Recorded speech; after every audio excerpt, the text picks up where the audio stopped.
할렐루야, 할렐루야. 오늘 2020년 마지막 주일입니다. 마지막 주일에 이렇게 여러분 그간 좀 볼 수 없었는데 이렇게 여러분 볼 수 있어서 너무 기쁘고 너무 또한 마음이 벅차 올라요. 여러분, 제가 이 설교를 시작하기 전에 좋은 소식 한 가지, 그리고 또 안 좋은 소식 한 가지를 전하려고 합니다. 여러분, 보통 이렇게 두 가지를 이야기할 때 어떤 거 먼저 듣는지 아세요? 그렇죠. 좋은 소식을 들어야 돼요. 좋은 소식이 뭐냐면요, 우리 지금 이 11시 예배가 졸업 예배잖아요. 여러분들의 선물이 역대 모든 청소년부 통틀어서 말도 안 되는 수준으로 나왔을 거예요. 그래서 여러분, 아주 풍족한 선물들을 선생님들께서 아주 기대하는 마음으로 준비하셨어요. 심지어 그것도 여러분 3학년이잖아요. 우리 3학년 처장님이 누구신지 아시죠?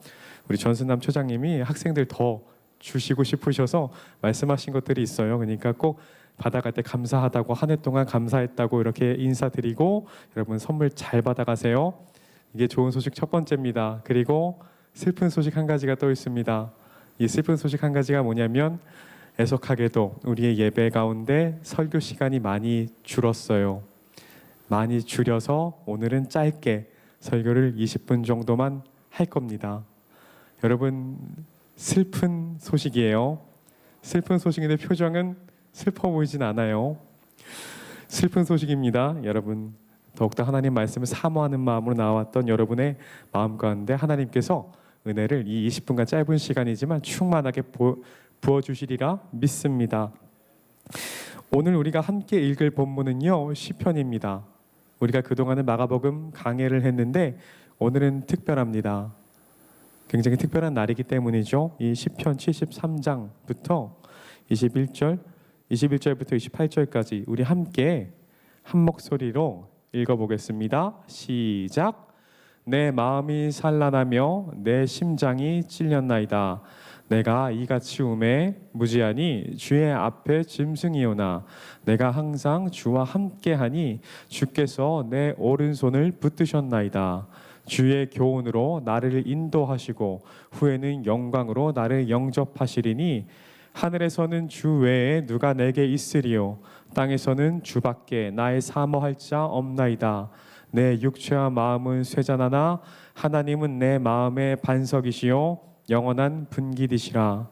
대저 주를 멀리하는 자는 망하리니 음녀같이 주를 떠난 자를 주께서 다 멸하셨나이다. 하나님께 가까이함이 내게 복이라. 내가 주 여호와를 나의 피난처로 삼아 주의 모든 행사를 전파하리이다. 아멘. 여러분, 우리 함께 이 제목 한번 읽어볼까요? 시작. 영원한 분기디신 하나님을 의지하는 삶. 다시 한 번만 읽어보겠습니다. 영원한 분기디신 하나님을 의지하는 삶. 여러분, 이 본문 참 많은 고민을 가지고 선택했습니다.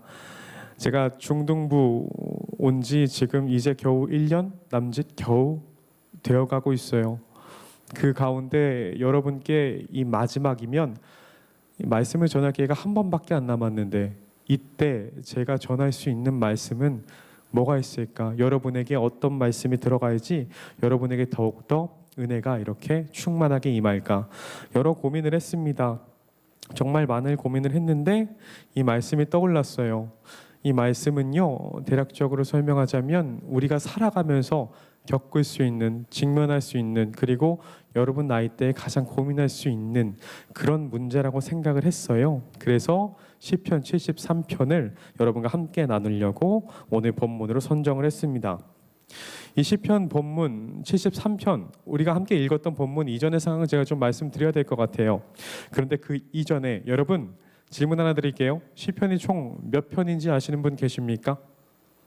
굉장히 많아요. 굉장히 많습니다. 시편 몇 편인지 아시는 분? 네? 시편 정말 많아요. 100편 이상이에요. 시편은요, 총 150편이에요. 근데 그 가운데 시편 기자, 그러니까 정확히 누가 썼는지, 누가 딱 드러나는 시편이 73편, 가장 많이 쓴 사람이 다윗이에요. 150편 중에 거의 과반수 이상은 아니지만 그 과반수 가까이 시편을 그만큼 비율을 차지하고 있는 사람이 다윗이죠. 그리고 그 바로 두 번째 사람 가장 기록 많이 한 그 저자로서 나타나는 사람이 아삽입니다. 아삽은요 총 시편에 11편을 썼어요. 12편을 썼어요. 다윗은요 이스라엘의 아주 위대한 왕이었죠. 그 위대한 왕 다음으로 우리가 생각하기에 시편 12편이면 그렇게 많은 건가? 뭐 바울 같은 경우에는 신약 성경에서 몇 권 썼습니까? 여러분 신약 성경 몇 권인지 아시죠? 3, 9, 27에서 총 신약 성경 27권이잖아요. 그 중에 바울의 서신만 해도 13권이에요. 바울은 13권 썼는데 여기서 시편 12편 쓰면 되게 적어 보이지 않나 싶죠? 충분히 그럴 만해요. 근데 이스라엘 사회에서 그렇게 존경받았던 다윗이 썼던 시편이 이만큼이나 있는데 그 사람 바로 다음으로 오는 아삽의 이 수를 떠나서 그 위치를 한번 생각해 보셔야 됩니다. 제사장으로서 이렇게 시편에 기록되었다라는 건 그 영향력이 굉장히 크다라는 증거예요. 여러분 근데 이 아삽이 이 73편에 뭐라고 쓰냐면요. 갑자기 신세 한탄을 해요. 그것이 뭐냐면 하나님 말씀대로 내가 열심히 살아가요. 그리고 하나님 말씀을 앞에서 가르쳐요. 왜? 그 사람은 제사장이었고 성전에서 찬양을 인도하는 아주 훌륭한 사람이었는데 말씀을 지켜가면서 우리가 참아야 되는 것, 때로는 우리의 이익을 포기해야 되는 것들이 있죠. 그런 것들을 다 포기하면서 살았어요. 하나님만 말씀만 듣고 살았어요. 근데 어느 날 갑자기 어떤 우리 지금 말대로 하면 현타가 와요. 현타. 이유가 뭐냐면 악인들, 못된 사람들, 하나님 말씀 따르지 않는 사람들이 너무 질투날 정도로 잘 나가는 거예요. 그리고 그들은요 심지어 몸도 건강해요. 막 몸도 튼튼하고 자기는 뭐 몸이 좀 아팠나 봐요. 우리 이렇게 하나님 말씀 들으려면 뭐 아침에 우리 새벽 예배도 나오고 또 막 주일에도 이렇게 헌신하면서 있고 얼마나 힘들겠어요. 근데 악인들은 막 자고 싶을 때 막 자고 기도도 안 하고 그리고 나가서 운동하고 그러니까 몸도 튼튼하고 건강하고 그리고 너무 잘 나가는 것 같은데 뭐 욕심 내는 대로 뭐 재물이 다 쌓이는 것 같아요. 그러면서 이 아삽이라는 제사장이 우리 말대로 현타 아주 시게 강하게 현타가 오죠. 이게 뭡니까 하나님? 나는 하나님 말씀대로 이렇게 열심히 사는데 왜 저 악인들은 이렇게 잘 나갑니까? 그래서 악인의 형통함에 대해서 질투를 해요. 악인의 형통함을 보면서 하나님 말씀대로 살아가는 것이 어떤 의미가 있는가 그 사람은 스스로 문제에 직면하게 됩니다. 그런데 그 사람의 직업이 뭐였죠? 직업일까요? 아니면 뭐 맡은 바 책무와 사명과 책임일까요? 그 사람의 책무는 제사장이었어요. 성전에 들어가서 하나님을 섬기고 또한 말씀을 가르치는 일이었기 때문에 그가 있었던 책임에 대해서 수행하러 하나님의 전으로 들어갑니다. 들어갔을 때 어떤 깨달음이 와요. 깨달음이 와서요. 오늘의 고백, 우리가 함께 읽었던 본문의 내용이 바로 그 말입니다. 그래서 그들의 그 형통을 보고 한번 크게 시험에 들었다가 하나님의 전에 들었을 때 하나님께서 깨달음 주시죠. 그것이 뭐냐면 그들의 악인의 모든 행동들 그리고 그들이 했던 그 잘못된 것들 때로는 그들이 했던 생각들 모든 것들 주께서 다 보고 계시고 그리고 우리가 하나님 말씀대로 살아가면서 때로는 참고 또한 때로는 우리가 이익 같은 것도 포기해가면서 살아갔던 것들 그리고 하나님 나라와 그 공의를 선포하며 나갔던 그것들을 다 기억하시고 그것들을 결코 그냥 두지 않으시고 우리에게 주께서 복을 주실 거라는 걸 약속을 기도 가운데 깨닫게 돼요. 그리고 그 사람들 세상 가운데 이렇게 그 자기네 이익대로 살아가고 때로는 말씀을 이렇게 멸시하며 살아가는 사람들은 주께서 다 그들을 결코 그냥 두시지 않고 심판의 날에 그들을 다 혼내실 것이라고 다 제대로 심판하실 거라고 이 깨달음을 주죠. 여러분 이 설교가 짧아지니까 굉장히 간단하게 편집을 했어요. 너무 간단하게 편집을 한 것 같은데 굉장히 시적인 표현으로 이렇게 이야기하는 것들을 압축해서 이야기하다 보니 여러분에게 전달하는 것이 조금은 부족한 것 같아서 아쉽습니다. 여러분 근데 이 말을 제가 여러분께 드리는 게 뭐냐면 이것은 여러분이 살아가면서 지금 이 나이 때 겪을 수 있는 가장 큰 문제 그리고 가장 가까운 문제라고 생각을 했기 때문에 말씀을 드렸어요. 여러분 오늘 전체 성경의 우리 본문에서 우리는 어떤 것을 느낄 수 있었죠? 바로 우리의 시선의 차이, 간극이 생기는 것입니다. 그것이 뭐냐면 하나님의 말씀을 지키는 사람이 있고요, 지키지 않는 사람이 있고요. 그 가운데 우리의 시선의 차이가 있을 때 하나님의 말씀을 듣고 말씀을 들으면서 지키려고 하면서도 괴로워하는 사람도 있었고, 하나님의 말씀을 듣는데 그게 뭐가 대수라고 하고 무시하는 사람들이 있어요. 그것에 대해서 우리는 크게 고민을 안 하죠. 왜 그러냐면 우리는 하나님의 자녀이기 때문에, 애당초 우리는 하나님의 말씀대로 살아야 된다는 것을 알고 있는 사람들이기 때문에. 여러분, 이것을 조금만 더 나아가서 여러분의 삶에 적용을 해봅시다. 우리의 부모님이 계시죠. 하늘의 부모님 말고 진짜 부모님 계시죠. 진짜 부모님이 여러분에게 말을 할 때 있어요. 어떤 때 이렇게 살아라 라고 어떤 삶의 지침과 지식을 알려주실 때. 근데 보통 여러분 나이에는 그걸 받아들이기 힘듭니다. 왜? 부모님께서 말씀하시는 현실은요, 내가 바라보는 현실과는 너무 괴리가 있기 때문이에요. 이거 여러분 아주 잘 느끼실 거예요. 이것을 시선의 차이, 이런 괴리라고 이야기할 수 있는데, 부모님은 공정한 사회를 말씀하시고 양심을 지키라고 말씀하시고 또 하나님 말씀을 지키며 살아갈 때 우리가 손해가 있더라도 그 손해는 진정한 손해가 아니다. 하늘의 상급을 쌓아가면서 주께서 복을 더 주실 것이다 라고 이야기하지만, 우리는 이런 얘기하죠. 때로는 우리가 법치사회죠. 법을 지키는 게 사실은 기본이에요. 근데 법을 안 지키고 주먹이 앞서는 것도 보여요. 적어도 여러분들 사이에선. 그렇죠? 그냥 힘 좀 세면은 걔네들이 말하는 거 우리가 어떻게 못할 수 없잖아요. 막 저는 어렸을 때 그런 적이 있었어요. 학원에서 그 주일에 그 보충 수업을 하겠대요. 그래서 그럼 교회 다니는 사람은 어떻게 합니까? 물어봤어요. 근데 그 순간 그분이 교회를 굉장히 싫어하셨던 분인 것 같아요. 그래서 저한테 그딴 데 왜 다니냐? 신이 있으면 이게 말이나 되냐? 이러면서 막 저한테 철학적, 신학적 이런 부조리를 막 낱낱이 이야기하셨죠. 그때 저는요, 정말 세상 말할 수 없는 패배감과 무력감을 느꼈어요. 저도 설명할 수 없었죠. 그리고 그것은요, 어른들도 설명 잘 못해요. 왜 그러냐면 하나님의 뜻은 너무 깊기 때문이죠. 그렇다고 악이 형통하냐? 그것도 아니에요. 다만 문제가 뭐냐면 내가 보는 그 순간에 악이 꼭 패배해야지, 내가 보기에 그들이 승리하는 것이 아니고 패배하는 것이구나. 우리의 시선은 그렇거든요. 근데 우리의 삶이 어떻습니까? 우리가 이번 연도 살고 내년까지 살고 한 내후년쯤엔 죽습니까? 아니죠. 우리는 몇 번이고 변혁의 시기를 가질 거예요. 마치 오늘 졸업 예배 온 너희들처럼. 하나님의 뜻을 우리가 어떻게 온전히 이해할 수 있겠습니까? 근데 그 가운데 하나님께서 약속하신 것이 있다면 약속을 붙들고 나아갈 때, 또한 그 가운데 우리에게 기쁨을 주실 때 그것에 충만함으로 나아가야 되는데요. 그것이 힘들 거예요. 왜? 우리는 어리니까. 그러나 우리가 그 괴리 가운데서 여러분 정말 다행인 것이 뭐냐면 이곳에 나와서 하나님의 말씀을 들을 수 있다라는 것. 그리고 여러분 곁에는 너무도 좋은 선생님이 있고 좋은 친구들이 있고 좋은 목사님이 계시다라는 것. 여러분이 힘들 때마다 언제나 이 말씀을 통해서 가르침을 주실 거라는 것. 그리고 여러분이 때로는 힘들 때, 지금 당장 단순하게 비교할 수는 없지만 언젠가 우리가 심적으로, 육체적으로 뿐만이 아니라 심적으로 말도 안 되는 고통에 이르렀을 때 말씀이 떠오르고 그 말씀으로부터 우리가 자유함을 느끼게 되고 회복이 될 때, 이것이 그때가 이것을 위한 것이었구나, 이렇게 생각하게 될 거예요. 여러분, 이 성경은요, 언제 쓰여졌죠? 굉장히 오랜 시간 쓰여졌어요. 수천 년 전에 쓰여졌죠. 이 수천 년 전에 쓰인 성경이 오늘날 우리에게도 적용되는 이유가 뭘까? 악인들은 그때도 똑같이 형통한 것 같고 하나님의 말씀을 지키는 것은 그때도 힘들어하는 것 같은데, 수천 년 동안 하나님의 말씀을 듣고 살아왔던 사람들은 왜 더 나아진 것 같지 않아 보일까? 여러분, 확실한 것은요, 사람의 본질은 바뀌지 않고요, 하나님의 말씀을 지키는 것은 바보 같아 보일지 몰라도 이윽고 승리하는 삶을 살 것이라는 걸 성경에서 꼭 말씀해 주십니다.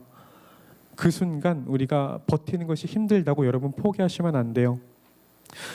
여러분, 2020년이 어떤 해였습니까? 여러분, 여기에 나오시는 것이 지금 또 힘든 시기가 되었죠. 2020년에 되돌아보면 우리는 암울한 기억밖에 없어요. 제가 2월 달에 여기 왔을 때 여러분의 얼굴을 조금 봤는데 그때로 못 본 친구들, 그때로 한 번도 못 본 친구들도 있어요.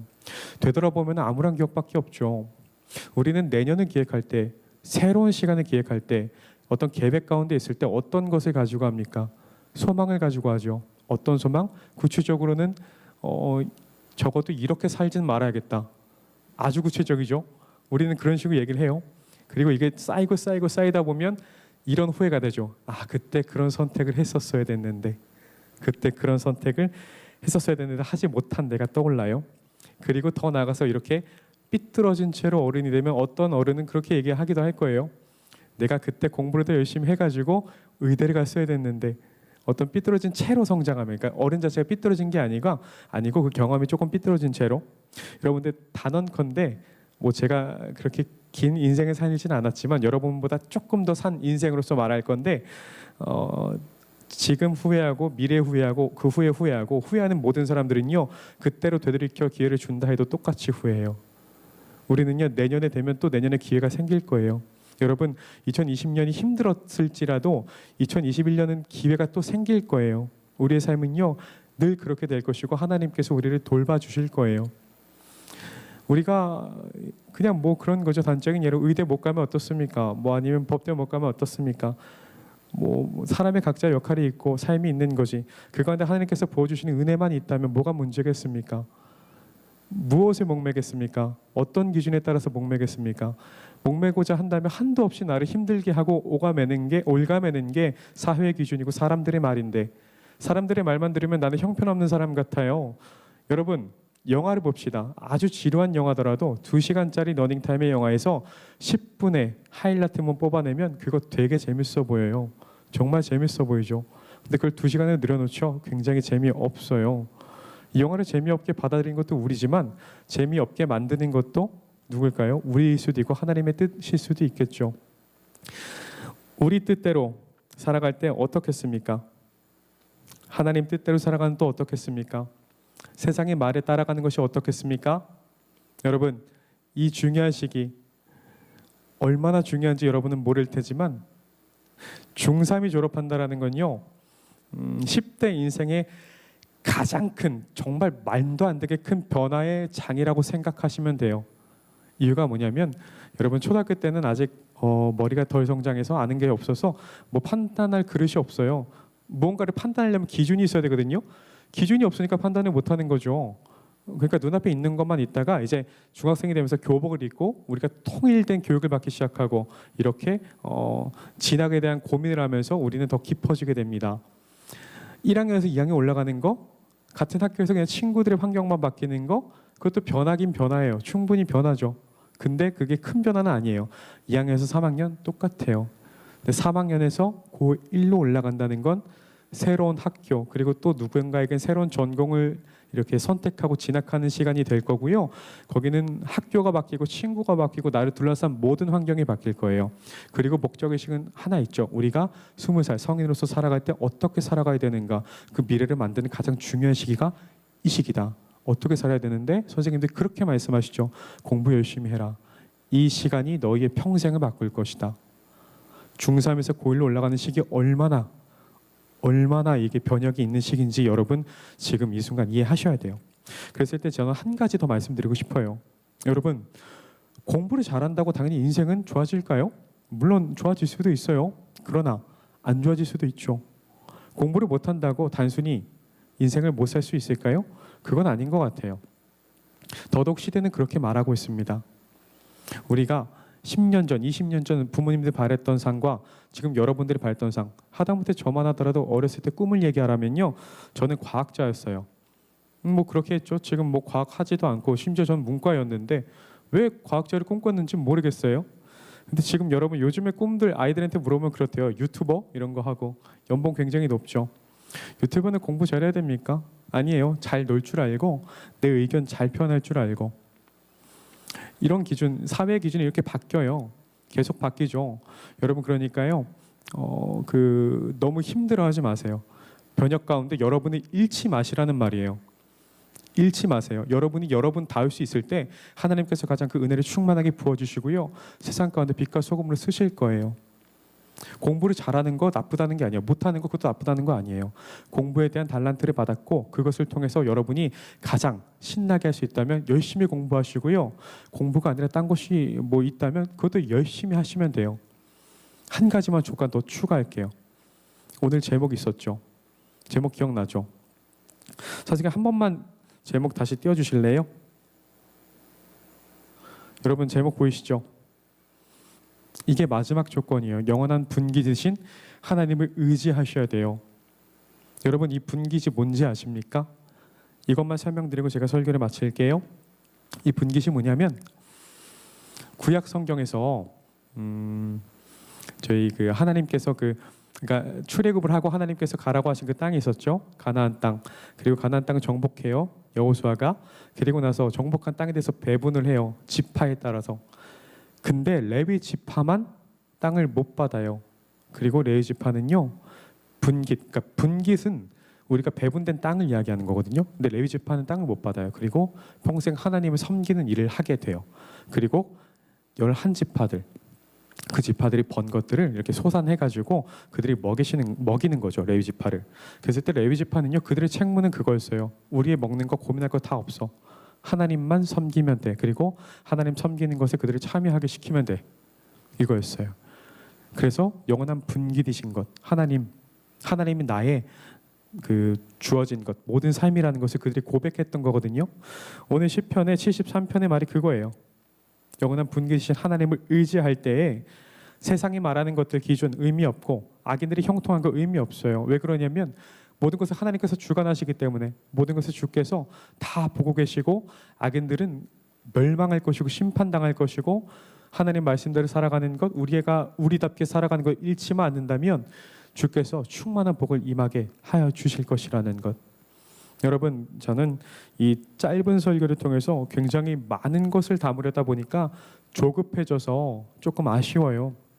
여러분과 더 차근히 미래에 대한 얘기도 하고 싶고 하나님 말씀을 가르쳐주고 싶고, 그리고 또 여러 가지 나눌 수 있는 것들이 있을 텐데, 그럼에도 불구하고 허락된 시간이 짧기 때문에, 그리고 우리가 약속한 것이 있기 때문에 설교는 이렇게 마치려고 합니다. 여러분, 고등부 올라가시면 저보다 더 좋은 전도사님 계셔요.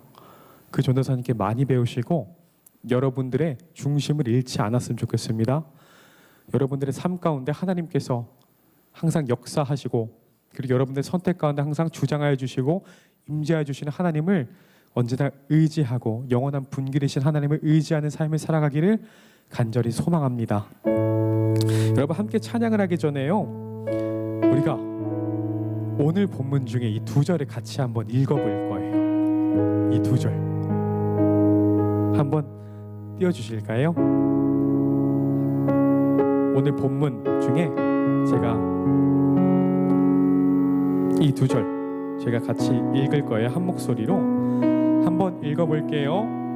하늘에서는 주 외에 누가 내게 있으리요, 땅에서는 주밖에 나의 사모할 자 없나이다. 내 육체와 마음은 쇠잔하나 하나님은 내 마음의 반석이시요 영원한 분깃이시라. 아멘. 아삽은 악인들이 형통함을 보고 시험에 크게 빠졌고 시험에 당했고, 그리고 자신의 몸과 마음이 연약해져서 힘들어질 때에 하나님의 전에서 모든 것을 회복하고 저렇게 고백했어요. 이렇게: 하늘 외엔 주 외에 누가 내게 있으리요, 땅에서는 주밖에 나의 사모할 자 없나이다. 여러분들, 이 고백이 여러분들의 삶의 고백이 되길 소망합니다. 우리 함께 한 목소리로 내 주 같은 분 없네 찬양하기 원합니다.